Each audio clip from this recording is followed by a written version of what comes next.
Hello बच्चों, देखो हम लोग चैप्टर 6 ट्रायंगल्स क्लास 10 मैथ्स का पढ़ रहे हैं। ठीक है, ट्रायंगल्स चैप्टर 6 पढ़ रहे हैं। तो इसमें हम लोगों ने पहला थ्योरम जो है हम लोग का क्या, पहले हम लोग क्या टॉपिक डिस्कस किए हैं, सिमिलर फिगर के बारे में। और उसके बाद जो चैप्टर है का हमारा पहला थ्योरम क्या है, थेल्स थ्योरम या फिर basic proportionality theorem, in short BPT theorem 6.1। तो देखिए इसके ऊपर हमने एक बहुत ही लेंथी मतलब कंप्लीट, जिसमें पूरा कंप्लीट डिस्क्रिप्शन वाला एक वीडियो बना रखा है। ठीक है, तो आप लोग वो देख सकते हैं। लेकिन आपके पास बहुत कम टाइम है और आपको क्विक रिवीजन करना है, मतलब जल्दी इसका सॉल्यूशन देखना है, कैसे इसको प्रूव करना है इस थ्योरम को। तो उसके लिए बस ये 5 से 10 मिनट का वीडियो हम लोग जल्दी से बनाने चल रहे हैं। ठीक है, तो स्टेटमेंट देखिए इसका क्या है, सीधे सीधे कह रहा है, स्टेटमेंट होता है if a line is drawn parallel to one side of a triangle, मतलब कोई भी एक ट्रायंगल गिवन है, ठीक है, तो उसके किसी एक साइड से, पहले इसका नाम दे दिया जाए जल्दी से, ABC। देन क्या बोला है, parallel to one side of a triangle. मान लीजिए हम क्या DE which is parallel to BC, एक साइड हो गया, ये गिवन है आपको। Intersect the other two side in distant point, मतलब यहाँ डिस्टेंट पॉइंट पे इंटरसेक्ट कर रहा है। Then the other two sides are divided in the same ratio, मतलब कह रहा है ये जो रेशियो है इनका, एक D upon DB which is equal to AE upon EC, यही प्रूव करना है आपको। थ्योरम में बस दो ही चीज ध्यान देना होता है, जो गिवन है, व्हाट गिवन, चाहे थ्योरम हो चाहे क्वेश्चन हो, आपको ये अगर पता चल गया क्या गिवन है and what we have to prove, अगर ये दो बात आप अपने से निकाल सकते हैं किसी क्वेश्चन से, तो क्वेश्चन बहुत आसानी से लगना है। ठीक है, तो इसको जल्दी जल्दी हम लोग कवर अप कर रहे हैं, तो क्या गिवन है और क्या निकालना है। ठीक है, तो अभी देखिए, तो हम लोग को क्वेश्चन लगाने का अप्रोच क्या होता था, पहले सबसे पहले गिवन, तो गिवन लगाते हैं। गिवन क्या क्या दिया है, DE parallel to BC, what to prove, हम लोग को प्रूव क्या करना है, प्रूव अभी दिखाया क्या करना है कि ये दो साइड जो है आपस में सेम रेशियो में है, DB is equal AE upon EC। ठीक है, ये आपको प्रूव करना है। फिर बात आती थी कंस्ट्रक्शन की, कंस्ट्रक्शन क्या करना है, कुछ करना है, हाँ यहाँ पे करना है, इसलिए हम लोग कंस्ट्रक्शन भी लिखेंगे। अब देखिए कंस्ट्रक्शन ध्यान से देखिएगा क्या कर रहे हैं, हम कर रहे हैं ज्वाइंट DC एंड BE। चलिए ज्वाइन करिए जल्दी से, DC join BC join BE join कर दिया। और क्या कर रहे हैं, and what you are doing, draw perpendicular on D से आप एक परपेंडिकुलर ड्रॉ करिए, किस पर, AC पर, and draw perpendicular on AC from D and perpendicular on, अब इस पे भी एक ड्रॉ कर दीजिए आप, which is line AB on AB from कहां से, E से। ये कंस्ट्रक्शन हो गया। अब इसके बाद सीधे आ जाता था हम लोग को प्रूफ। और इतना लिखने का एक खास बात पता है, अगर आपने इतना लिख दिया तो आपका एक नंबर फिक्स है, 4 नंबर का क्वेश्चन 1 नंबर मिल गया आपको, गिवन मिल गया, टू प्रूव क्या कंस्ट्रक्शन करना है, कुछ करना है तो लिख दीजिए, नहीं करना है कोई बात नहीं। ठीक है, इतना लिख दीजिए आप, इतना हो जाएगा। चलिए इतना आप नोट करिए, फिर हम लोग प्रूव करते हैं सीधे इसका। चलिए देखिए, अब सीधे हम लोग क्या करेंगे, प्रूव। आपने उतना नोट करके रखा है, आपको वहां पे अभी उसका रिलेशन, हम लोग जहां रिलेट करेंगे वहां पे आपको इसकी जरूरत पड़ेगी, तो आप लोग इसको प्लीज मेंशन करके रखिएगा, याद करके रखिएगा क्या क्या गिवन है क्या नहीं गिवन है। तो देखिए अभी हम लोग क्या करने जा रहे हैं, प्रूफ। तो प्रूफ के लिए देखिए ध्यान से, हम लोग ट्रायंगल ले रहे हैं ADE, ट्रायंगल ADE क्या हो जाएगा, एरिया। अच्छा एरिया याद है किससे रिप्रेजेंट करते थे हम लोग, एरिया रिप्रेजेंट करते थे हम लोग AR से, 9th। तो एरिया ऑफ ट्रायंगल ADE क्या हो जाएगा, 1/2 इंटू बेस। देखो एरिया ऑफ ट्रायंगल क्या होता है, हम साइड में लिख दे रहे हैं आपके लिए, एरिया ट्रायंगल का क्या होता है, 1/2 इंटू B इंटू H। तो देखिए यहाँ पे ध्यान से, बेस क्या है, यहाँ पे बेस वो होता है जिसके ऊपर परपेंडिकुलर ड्रॉ की गई, और हाइट क्या होता है, वही जो परपेंडिकुलर लाइन है। तो देखिए ध्यान से, AD पे एक परपेंडिकुलर ड्रॉ है, क्या है वो, मान लीजिए इसको नाम दे दिया हमने EN, इसको दे दिया M। ठीक है, तो N ड्रॉ है, तो ये हो जाएगा बेस तुम्हारा क्या है, AD, and what is your height, EN। ध्यान से, EN हाइट है, जो बेस पे लाइन आई है परपेंडिकुलर लाइन, वही कहलाती है तुम्हारी हाइट। तो ध्यान रखना है इस बात पे। चलिए इसको equation number 1, again triangle, again triangle ADE। अब ऐसा क्यों कर रहे हैं हम लोग, ध्यान से देखिएगा, आपके इसमें दो एल्टीट्यूड मिल रहे हैं, दो हाइट मिल रहे हैं, दो ट्रायंगल बना दिया। तो अभी हम लोग ऐसा कर रहे हैं अपने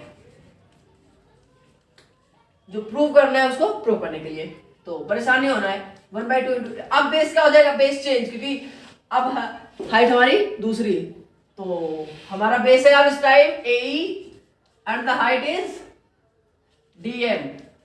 this is your equation number 2। You have got 2 equations, छोटा छोटा लिखे नहीं तो भी इक्वेशन 2, ठीक है। अब देखिए ध्यान से, अब ध्यान से देखिएगा, हम ट्रायंगल कौन सा ले रहे हैं, हम ट्रायंगल ले रहे हैं BDE।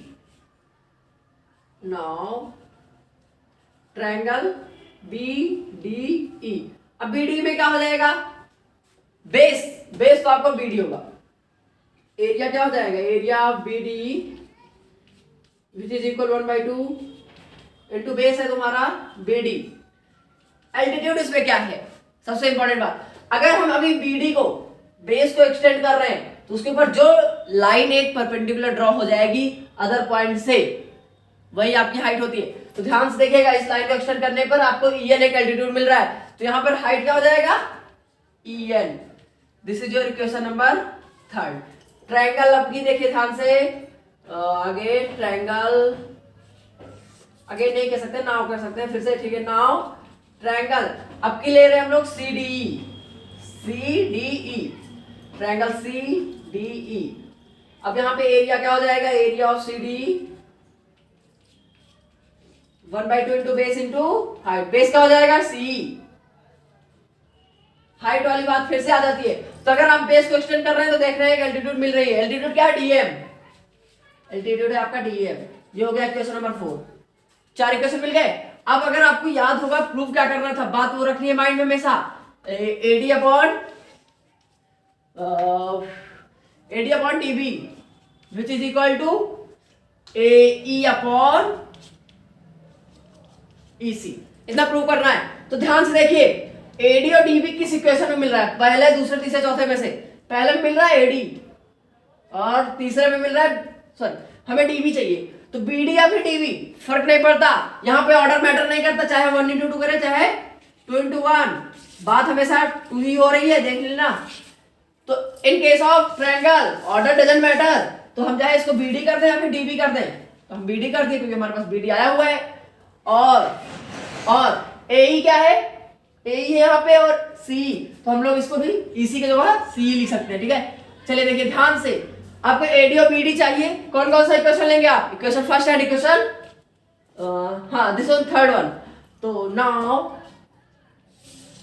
देखिए, from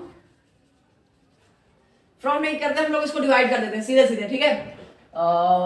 equation first divide equation third करिए, आपका हो जाएगा एरिया, LHS RHS दोनों डिवाइड होता है, ध्यान रखना इस बात को, नहीं तो गड़बड़ हो जाएगा मामला। Area triangle BD this is equal to 1/2 as it is, पूरा नोट करना है हमें, and EN divided by 1/2 into BD into EN। ध्यान से देखिए, EN CN कटा, 1/2 से 1/2 कटा। अब यहाँ पे रिजल्ट आ गया हमारा area ADE divided by area BDE, ठीक है, which is equal to AD upon BD। अब इसको इक्वेशन नंबर हम लोग दे दिए नेक्स्ट वन 5, ठीक है। तो इतना हम नोट करिए, फिर हम लोग आगे बढ़ते हैं। चलिए देखिए, अभी ये इक्वेशन फिर आया कैसे आया था, फर्स्ट और थर्ड। अब जो बचे इक्वेशन हमारे पास, equation number 2 divide by equation number 4, आप लोगों ने नोट किया होगा, हमने इरेज कर दिया। आप लोगों ने अगर नोट किया हो तो सेकेंड इक्वेशन क्या था, area triangle ADE and divided by equation number 4 area CDE, ठीक है, which is equal to 1/2 into AE into EN, sorry EN नहीं होगा, ADE के लिए क्या कर लिए हम, डीएम, हाँ डीएम, ठीक है। तो आप लोगों देखिए अपने नोटबुक में, देखिए आपने नोट कर रखा है, ठीक है। डीएम इसमें हो जाएगा 1/2 इंटू सी इंटू डीएम, ठीक है। डीएम से डीएम कटेगा, 1/2 से 1/2। Now your equation is AD divided by area C D, ठीक है। तो यहां हो गया ए अपॉन सी, ठीक। तो अब इसको इक्वेशन नंबर 6 अब ध्यान से देखिए, ध्यान से, पांचवा और छठवा, पांचवा equation and the sixth one equation. जो चाहिए था आपको आरजे से दोनों मिल रहा है, AD by BD, AD by BD and the A by C, A by C मिल गया। मामला कहां फंस रहा है? मामला फंस रहा है एलएचएस साइड में। अगर दोनों इक्वल करा दिया जाए तो ये दोनों इक्वल हो जाएंगे, हमारा प्रूफ हो जाएगा। और बस वही करना है हमें, हमें कुछ नहीं करना। देखिए एडी एडी सेम है तो ये दोनों तो इक्वल हो गया। बस यहाँ पे दिक्कत है क्या, सीडी और बीडी अगर ये दोनों इक्वल करा दिए जाएंगे तो क्या हो जाएंगे, आरएचएस भी इक्वल। आरएचएस इक्वल तो हमारा थ्योरम प्रूफ। तो देखिए अब इसके लिए हम सिंपल सी एक यहाँ पे छोटी सी बात करने जा रहे हैं। कोई भी दो लाइन पैरेलल है, जैसा कि आपके इक्वेशन में दिया हुआ है, ट्रायंगल क्या है सीडी, यहाँ पे देखिए सीडी और ट्रायंगल बीडी, ट्रायंगल बीडी, ठीक है। अब देख रहे हैं ना, ये वीडियो आपके लिए ही है, ठीक है। हमने इसका कंप्लीट डिस्क्रिप्शन वाला वीडियो भी बना रखा है, लिंक में आपको, सॉरी डिस्क्रिप्शन में लिंक मिल जाएगा। आप वहां से जाके पूरा, अगर आपको यहाँ जल्दी लग रहा है, फास्ट लग रहा है, तो आप लोग वहां जाके इसे पूरा डिटेल स्टडी कर सकते हैं इसका। तो यहाँ तो बस आपको अगर क्विक रिवीजन करना है या फिर जल्दी देखना है तो उसके लिए, ठीक है। तो ये ट्रायंगल देखिए हमने नोट कर दिया, हाफ पार्ट हमने बाहर निकाला है डी एंड बी सी, ध्यान से देखिएगा वही है। और ये दोनों लाइन आपस में पैरेलल। एक छोटी सी बात बोलेंगे, उसको आपको कैच करना है। क्या बोला गया? हमने बोला कि किन्हीं दो पैरेलल लाइन के बीच में, in between any two parallel line, अगर सेम बेस से कोई भी दो ट्रायंगल ड्रॉ किए जाए with the same base, if you draw two triangle from any two given parallel line, then their area is equal। मतलब बेस हमारा मान लो सेम है, एरिया डी सेम है, तो इसका एरिया क्या हो जाएगा? ध्यान से देखिएगा, अगर इस लाइन को एक्सटेंड कर रहे हैं तो ये एल्टीट्यूड, मतलब जो पैरेलल डिस्टेंस के बीच में एल्टीट्यूड है, सॉरी हाइट है, वही डिस्टेंस है, वही तुम्हारा एल्टीट्यूड। तो इसका एरिया और इसका एरिया देखो इक्वल कैसे हुआ, ये हमने एक एल्टीट्यूड ड्रॉ किया, तो बेस तो सेम, हाइट देखिए हाइट भी सेम हो रहा है। बस यही से हम कह सकते हैं क्या कि area BD is equal area CD, BD and CD, ठीक है। रीजन क्या देंगे आप लोग, ध्यान देंगे, सिंस कह के रीजन एक दे देते थे। क्या लिखना है नोट करिए आप लोग, लिखेंगे, देखिए लिखेंगे इसमें, since two triangles, these two triangles are on same base and between same two parallel या फिर सेम पैरेलल, ठीक है। या कोई रीजन देना है, क्या लिखना है reason? These two triangles are on the same base and between the same parallel, यही रीजन दे देना है और इतना प्रूफ हो गया।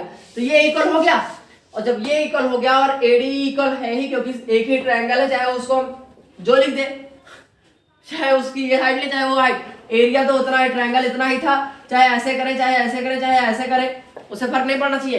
तो ये बात तो हो गई, तो ये दोनों इक्वल, हेंस क्या कर सकते हैं, therefore equation fifth is equal equation number sixth. आप लोग कुछ भी लिखिए, आप लोग इसको भी दिखा सकते थे, एरिया दिस इज दिस, तो अब हम लोग यहां से लिख देंगे हेंस, हेंस क्या लिख देंगे, जो मैं प्रूव करना था आगे हमारा, AD upon BD is equal A upon EC, और इसके नीचे एक लाइन छोटी सी बात क्या लिखते हम लोग, हेंस प्रूव, ठीक है। तो ये आपका basic proportionality theorem in very very very short time, ठीक है। तो आप लोग इस वीडियो को देखिए, अगर आपको लेंथी वीडियो चाहिए, मतलब आपको कंप्लीट डिस्क्रिप्शन चाहिए, एकदम फास्ट नहीं चाहिए, तो आप लोग जाके लिंक, सॉरी डिस्क्रिप्शन में लिंक मिलेगा, वहां से जाकर आप पूरा पढ़ सकते हैं, ठीक है। तो चलिए इतना आप नोट कर लीजिए, ये theorem first which is called as Thales theorem है, बेसिक प्रोपोर्शनैलिटी थ्योरम। एक क्विक रिवीजन देखिए, अगर आपसे कोई पूछ ले थेल्स थ्योरम है क्या, या फिर बेसिक प्रोपोर्शनैलिटी थ्योरम क्या है, या फिर ट्रायंगल का पहला थ्योरम आपने क्या पढ़ा हुआ है, तो आप लोग क्या बताएंगे, स्टेटमेंट क्या बोलेंगे कि कोई भी एक ट्रायंगल में किसी एक साइड के पैरेलल को एक दूसरी लाइन में ड्रॉ की, तो जो दो अदर साइड को कहीं भी इंटरसेक्ट कर रही है तो इक्वल रेशियो में करेगा। ठीक है। If a line is drawn parallel to one side of a triangle, if a line is drawn parallel to one side of a triangle, intersect the other two sides in distant point, ठीक है, अलग अलग point पे कर रहा है, then the other two sides are in the same ratio, और भाई हमने अभी देखो प्रूव कर दिया। ठीक है, तो आप इतना नोट करिए, फिर हम लोग अगले इसका कन्वर्स देखने वाले हैं।